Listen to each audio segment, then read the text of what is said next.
사회적으로 핫한 이슈를 키워드로 알아보는 핫키워드 시간입니다. 함예진 캐스터 안녕하세요. 안녕하세요. 네, 가을이 실종됐습니다. 설악산에는 첫눈도 왔다고 하고요. 날씨가 쌀쌀해지면서 난방기구 가동이 부쩍 늘 때인데요. 이맘때면 환기가 잘 안 된 실내에서 일산화탄소 중독으로 참변을 당하는 사고가 끊이지 않는데요. 일산화탄소는 침묵의 살인자로 불린 만큼 인체에 치명적인데요. 어떻게 해야 피할 수 있을까요? 핫키워드에서 짚어보겠습니다. 잊을만 하면 일산화탄소 중독 사고가 계속 나고 있는데요. 이번에도 안타까운 소식이 전해졌어요. 네, 주말 사이 전북 무주에서 어머니 생일을 맞아 모였던 일가족 5명이 가스 중독 사고로 인해 목숨을 잃은 건데요. 사고 원인으로 지목된 기름 보일러입니다. 경찰과 소방본부는 기름 보일러 연통이 터지면서 가스가 누출돼 일산화탄소에 중독된 것으로 보고 있습니다. 사고 결과가 너무 치명적인 듯 싶은데요. 네, 인명피해로까지 이어지는 경우가 많은데요. 일산화탄소는 색깔도 없고 냄새도 나지 않는 데다 소량으로 인체에 해를 입을 수 있어 침묵의 살인자라고 불립니다. 그래서 자신도 모르는 사이에 큰 인명피해로 이어지는 건데요. 한국가스안전공사에 따르면 재작년까지 지난 5년간 가스 보일러 사고로 55명이 숨지거나 다쳤는데 이 중 54명이 일산화탄소 중독으로 인한 사고였습니다. 날씨가 추워질 때면 꼭 이런 사고들이 반복되는데요. 방법은 없는 건가요?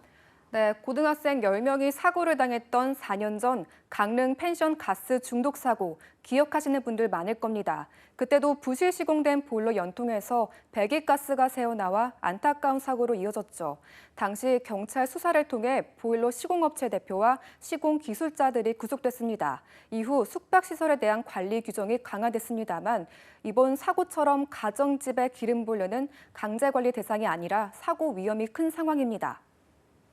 그나마 가스보일러는 정기적으로 점검을 받지만 이번에 사고가 난 기름 보일러 같은 경우는 그런 규정도 없는 거군요. 네, 맞습니다. 현행법에는 기름 보일러를 사용하는 개인 주택자들은 개인이 관리하고 그 책임도 개인이 져야 합니다. 그러니까 사용 전 스스로 점검하고 관리하는 예방책뿐인데요.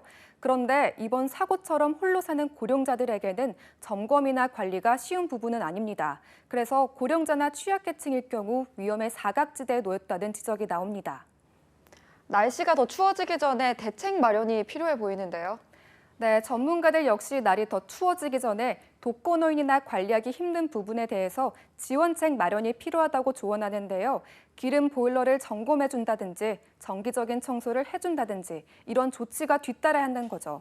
대통령도 이번 사고와 관련해 겨울철 독거노인 등 복지 사각지대에 있는 취약계층의 체계적인 지원 대책을 마련하라고 지시한 만큼 조만간 어떤 조치가 취해질지 주목되고 있습니다.